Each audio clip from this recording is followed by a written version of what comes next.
All right, y'all. So here's another little quick story time, but a testament of where there's a will, there's a way. And please excuse my appearance. Your girl just came from getting a massage. You know, sometimes you just need that self-care. You got to take time out, and get yourself together, because if you're not of any good use to yourself, how can you be that for other people? And I had to learn that the hard way. Always doing and for everybody else and making myself last, but I've been putting myself first. But this is just a quick story of how I've been homeless several times. If you've been following me, you know that. So this was back in 2019, and I was living in Pennsylvania, but I kept getting the push to move, and I kept seeing signs. I'm like, Lord, where am I supposed to go? Where am I supposed to go? And I just kept seeing signs everywhere for Georgia. Everywhere I turned, I kept seeing Georgia. Even on the little lids of my drinks, Georgia. So I said, okay, Lord, I'm going to do what you said to do. And I didn't know anyone there. I didn't know where I was going, but I just started Googling. I went on Craigslist. I found a hotel that you could pay weekly at. It was cheap. And I went to the airport and I bought airplane tickets for me and my kids from Spirit Airlines. And when you go to the airport to purchase the tickets, just know they're a lot cheaper than if you just buy them online. So if you can do that, I would suggest to go to the airport and buy the tickets. But if you don't, it's fine. They're still cheap and you still get to where you need to go. So we flew from the New Jersey airport out to Georgia. And we were staying at hotels. I had got my stimulus check, so I was good for a little while. But as you know, if you stayed in hotels before, it is very costly. You have to pay for the price of the hotel. You have to pay for the price of your food, and if your hotel doesn't have the amenities that you need, to cook and things like that, you have to, buy microwaves and things like that. So this one particular time, like I said, we had flew out there. I had my stimulus money and the money was running out. We were there for a month and the money was running out. I was trying to find a job. Things weren't working out for me to be able to find a job, and be home in time for my kids to be there, because I wanted to make sure that I was there when they came home and things of that nature. I put in applications, didn't hear anything back. And then I did hear something back, and it was a scam. It was a like online job. You can work from home. Went through the interview process. It was an hour of questions and then another hour of an actual interview via Skype. But we actually didn't have like the visual, so it was only talking. So they got all my information, and I'm not even sure what happened with it. They were able to log into my Facebook account. They kept going into my Facebook account. I kept getting notifications that someone was logging into my account, and I'm asking why. It was just a whole big mess. I even still have some of the messages left from that incident too. When I tell y'all I've been through a lot and I have stories for days and years, I do. Okay. So this, like I said, we were at a hotel. We were staying at the Motel 6 on Delk Road. And like I said, I was down. Like the money had went. I was down to my last dime. I'm just trying to figure it out. I'm praying. I'm crying. I'm just like, Lord, what am I supposed to do? My kids contacted their dad because, I'm the type, I hold a lot inside. I don't really, show my emotions too much in front of my kids, because I try and be as strong as I can so that they don't, take on that energy. So, but they know, your kids know when mama's not happy, when mama's going through it, they know. So they tried to contact their father. He was living in North Carolina, and he says to them, well, if I send y'all food, how you gonna cook it? You don't have no microwave or stove. How would he know that? He did not know any part of our location. And this is not the first time that he said that. So I know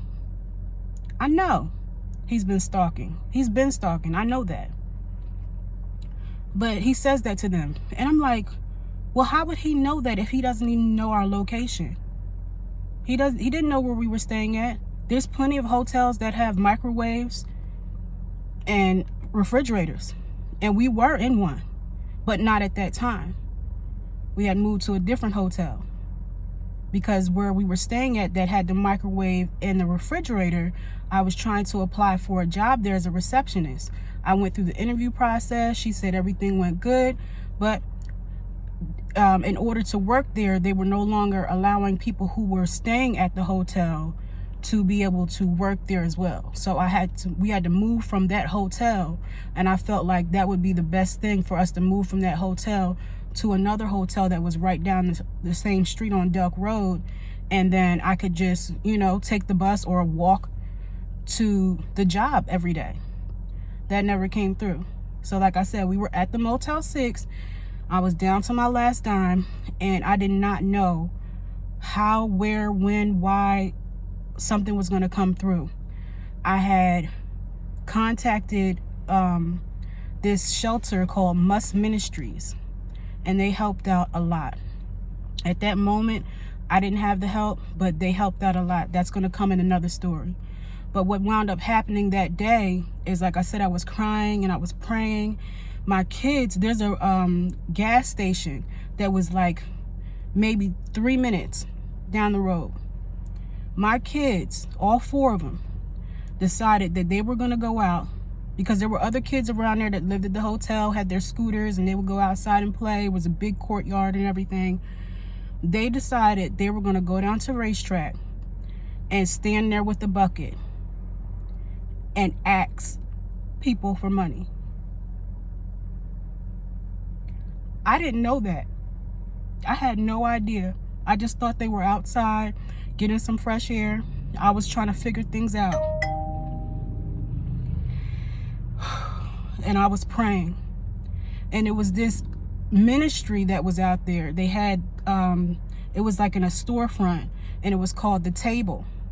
And they would come out on the corners of the hotel, this one specific hotel, which was the Motel 6, and they would put a table out there, and they would bring bag lunches so that people who lived in the hotel would be able to have a meal if they needed it.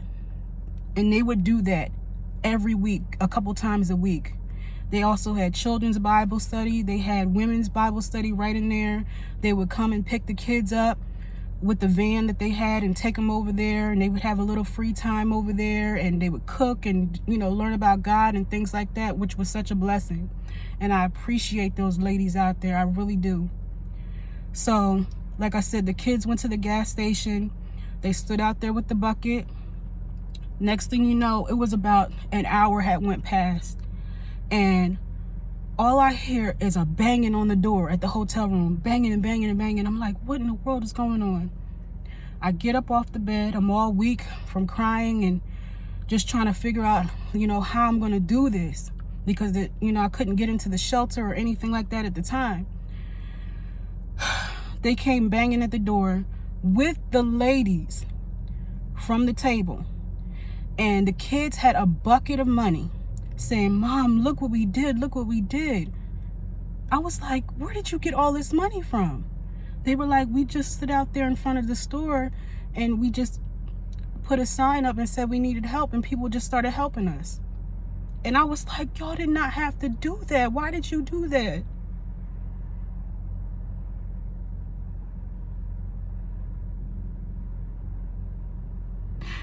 It was like, Mom, because we know you're going through it. We know we needed help. And Dad wasn't trying to help us. He was making the situation worse.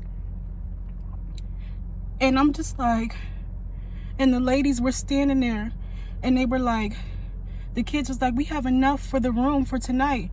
And the ladies were coming to give us money too. They said, we saw the kids at the gas station and we thought they looked familiar when we were riding by. And we were like, those look like Katrina's kids. And they were like, they went over there and they said, what are you guys doing? And they told them, and they were like, we can help your mom. If you need somewhere to stay, I have a house. We have some things we can do for you. And God just, all at once, just sending these blessings. And I'm just like, I try not to get emotional about it now, but just thinking about it, about the goodness of the Lord. He is so good. He is so good.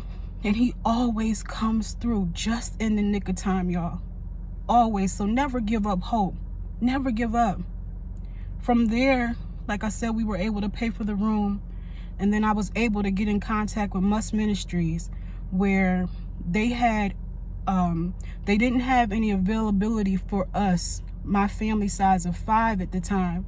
So they had hotel vouchers, and they paid for us to be able to stay up in the hotel for at least 2 months. We were able to stay at the hotel. They paid for our hotel every week. We did have a little rough areas where sometimes it wasn't paid on time and we thought we were going to have to leave, but it came through in the nick of time every single time. And then after that 2 months, there was room for us in the shelter. And then we stayed at Must Ministries on Elizabeth Inn Road, and we stayed there. And, you know, while we were there, they selected me and my family to do a family photo shoot for Must Ministries. They posted us on the website. We were all on the news and the newspaper, and I didn't even know it. The counselor was like, "Did you know that you and your kids are on TV?" I was like, "No, I had no idea. No idea." You know, but some other things went down, you know, while we were there, but God is still good. That's another story for another time. But I just want to, you know, put this out there to encourage y'all to never give up. Never give up. God is good all the time, and he will come through every single time. And if God leads you somewhere, you're supposed to be there. You're supposed to be there wherever he leads you to. You might not know your mission at that time, but I know what my mission was now. You know, some things you don't understand in the time that it happens, but you'll understand it better by and by. So I hope this blesses somebody. I hope this gives somebody hope that where there is a will, there is a way.